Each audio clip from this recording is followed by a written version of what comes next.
In November, students at a historically black university in New Orleans led a massive protest against a speaker heavily supportive of Donald Trump. Socially engaged Dillard University students, the group organizing against the speaker, wrote an open letter. They said, quote, "His presence on our campus is not welcome and overtly subjects the entire student body to safety risks and social ridicule. This is simply outrageous." The speaker's safety was guaranteed by the university, and he proceeded to explain, quote, "I will be Donald Trump's most loyal advocate." The protesters were of the political left. They chanted, "No KKK, no fascist USA." Protesters were hit with pepper spray, and 2 of them were arrested. So, here is the question for you. Did this make inviting the speaker worthwhile? The answer should be obvious. From this account of events, you don't have enough information to say. The speaker could have been Sheriff David Clarke, or Rudy Giuliani, or Newt Gingrich, or Milo Yiannopoulos. It wasn't. It was David Duke, who also said at the same event, quote, "There is a problem in America with a very strong, powerful tribal group that dominates our media and dominates our international banking. I'm not opposed to all Jews." If you did not answer that the story provided too little information for you to judge, it's time for you to check your biases. Did you decide that the speaker was on the right because the protesters were on the left? Did you decide the speaker had something valuable to say if he ticked off the left enough, if he melted enough snowflakes? Unfortunately, many conservatives have embraced this sort of binary thinking. If it pisses off the left, it must be virtuous. Undoubtedly, that is a crude shorthand for political thinking. It means you never have to check the ideas of the speaker, you merely have to check how people respond to him, which is dangerous. It leads to people supporting bad policies and bad men. The enemy of your enemy isn't always your friend. Sometimes he's your enemy. Sometimes he's just a dude sitting there minding his own business. You don't have enough information to know. The logic of if he melts snowflakes, he's one of us, actually hands power to the left by allowing leftists to define our friends. It gets to choose whom we support. This isn't speculative. It actually happened during the 2016 primaries when the media attacked Donald Trump incessantly, driving Republicans into his outstretched arms. The media's obvious hatred for Trump was one of the chief arguments for Trump from his advocates. They said, if, as his detractors claimed, he wasn't conservative, why would the leftist media hate him so much? Now, to be fair, after Mitt Romney was bludgeoned at the hands of the media, there was at least a shred of justification for this logic. Romney wasn't a hardcore conservative. He wasn't a personal shambles. He got savaged by the media anyway, simply for the sin of having an R after his name. The same thing happened to John McCain, a maverick Republican the leftist media had openly praised for years. If the media opposed Trump with all their heart and all their soul, that must have been some sort of reaction to Trump himself. It wasn't really, though. It was a combination of factors, including the fact Trump was amazing press, and the press thought Trump was really weak. More honest leftist commentators openly preferred Trump to more conservative candidates like Ted Cruz or Marco Rubio, but Trump's war with the media carried him to the nomination and from there to the presidency. In fact, Trump continues to live off of this backward logic. His press conference last week, it wasn't a ballet of informational expertise and policy knowledge, nor was it a brilliant recasting of his policy successes. It was a blunderbuss attack on the media, and it was extremely entertaining, it was occasionally daft, it was occasionally ridiculous, but a lot of people on the right immediately concluded it was the most successful press conference in the history of the world. Not because it was actually successful with Americans, there was not a lot of evidence of that, but because it was successfully assaulting the media who had it coming. Never mind if Trump lied to the media were angry, which meant it worked. Watching Chuck Todd fulminate and Chris Wallace rage and Don Lemon bemusedly tut-tut, it scratched conservatives where they itch, and it made Trump a hero. None of which is to argue that Trump is lefty or that conservatives are wrong to support a lot of his policies. We'll talk about his policies in a second. But if your standard of right and wrong is whether the left hates it, you're making a category error. It is not good enough to just be opposed by the left. You actually have to oppose the left. We must ask what someone is fighting against, not merely whom. We must ask what tools they're using, and we must insist they use the truth. Ideas and values matter more than identity. But not anymore. The left's identity politics focuses on race and ethnicity and sexual identity, aspects of identity that place you somewhere in the hierarchy of intersectionality. The right's identity politics comes with a label, enemy of the left. So long as you're wearing that button, you're presumptively on our side and you're nearly bulletproof. Until it turns out that you're not. Until we jump the wrong way because we substituted political laziness for a philosophy. Until we embrace somebody nasty because the other side hated him or her and stopped caring about the truth so long as the other side is triggered. Then we become the bad guys. And that's a big problem. I'm Ben Shapiro. This is The Ben Shapiro Show. Okay, so I want to talk a lot more about sort of this enemy of my enemy is my friend routine that we're getting from a lot of folks on the right, why that isn't true, and how we can actually identify enemies. In a second, we're also going to talk about Donald Trump's policies. He's rolled out a bunch of policy that's actually pretty good, and I want to talk about a lot of the policy that he's been rolling out. But first, we have to say thank you to our sponsors over at Legacy Box. So I've been saying for a long time that one of the most important things that you can do in your life is preserve your memories, because over time, you lose memories over time. The memories dissipate, people die, people move away. And what Legacy Box does, it makes sure that you can preserve all those old memories. So you've got a big box of moldering film in your basement or in your attic, in your garage. Instead of it just sitting there, you take all that stuff, you pack it up, you ship it off to Legacy Box, and they immediately transfer it. They reconstruct it, they transfer it into a DVD, they put it on a thumb drive for you. So now it's all accessible. It's a simple, affordable way to get your recorded moments digitally preserved on DVD or thumb drive. 250,000 families have used them, including my own parents. For a limited time, go to legacybox.com/Ben. You get 40% off your order, which is a pretty major discount. 40% off your order when you go to legacybox.com/Ben. Use the /Ben so they know that we sent you. And again, I think that this is about the best use of your money that there is, because once those memories are gone, they're gone. And if something happens, if your basement floods, if there's a fire, you don't want to be in a position where you lose all those memories just because they were all packed in a box somewhere in the back of the garage and you forgot about it. Much better to have them handy on your computer, on a thumb drive, on a DVD. That's what Legacy Box does. Legacybox.com/Ben. And they take really good care of your stuff. Like, they mark it with a barcode so that you know where every piece of the inventory is at all times. They update it online to tell you the progress. Terrific, terrific service. Legacybox.com/Ben. Okay, so I want to talk a little bit about Donald Trump's policy. So this is fun. Let's do good Trump, bad Trump, because we actually get to do some good Trump today, which is exciting. So good Trump, bad Trump. Good Trump, bad Trump, which one will we get today?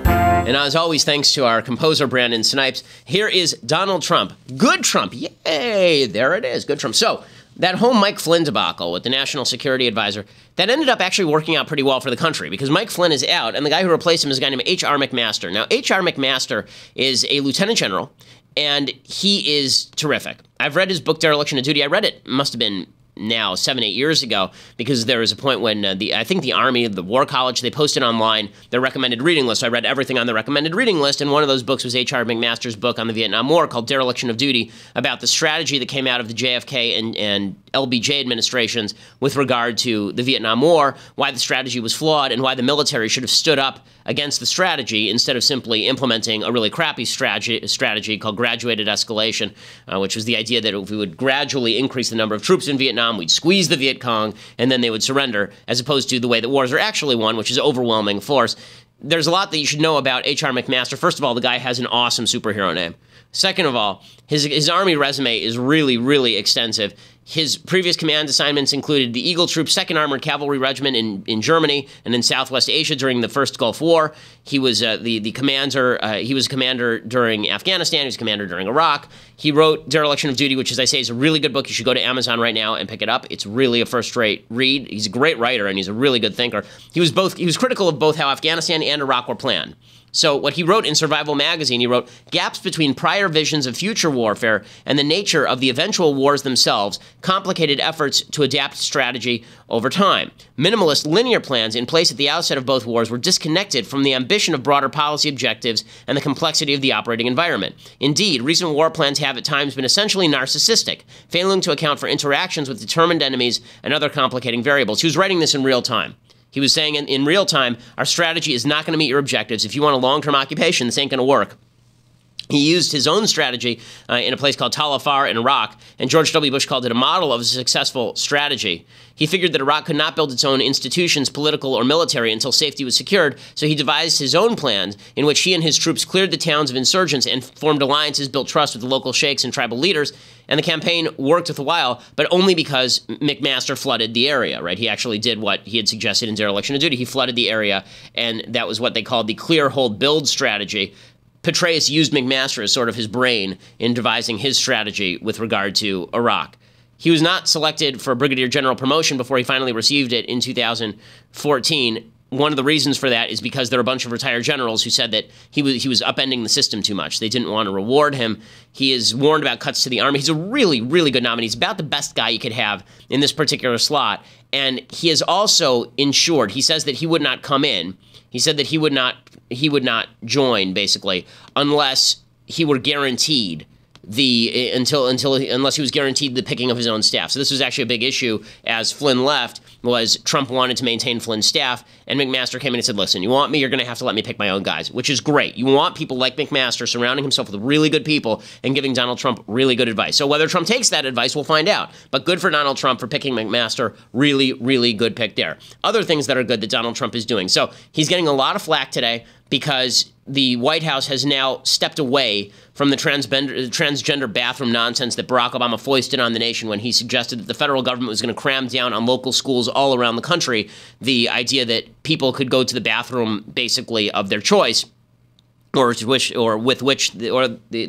accommodated the sex with which they identify, not their actual biological sex. Trump has stepped away from that, as well he should. However you stand on the transgender bathroom debate, which is really a silly debate in my opinion, however you stand on that, this should be a local control issue. This should not be a federal issue. The idea that the federal government stepped in there in the first place is idiotic, and good for Trump for stepping away from it. Apparently, Betsy DeVos, the Secretary of Education, wanted to maintain that policy, and the Attorney General, Jeff Sessions, did not, and Trump sided with Sessions. Right call from Donald Trump. Other good things that are happening under Trump. Scott Pruett, who's the new head of the Environmental Protection Agency, he gave a speech at the EPA in which he basically told the regulators, look, guys, your job is not to punish businesses. Your job is to create a stable set of regulations that are predictable so that people can operate within the bounds of those regulations, which is exactly right. Here's Scott Pruett, who is hotly contested, talking to all of his employees at the EPA.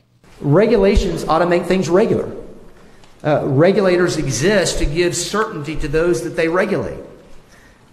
Those that we regulate ought to know what's expected of them so that they can plan and allocate resources to comply. That's really the job of a regulator. And the process that we engage in adopting regulations is very, very important because it sends a message. It sends a message that we take seriously our role of taking comment and offering response, and then making informed decisions on how it's going to impact those in the marketplace. This all sounds very vague, but what he's actually saying is that what regulators very often do is they make their own priorities the priority. They don't care about creating a stable business environment so that people know what the rules are, and they're constantly throwing monkey wrenches into the works.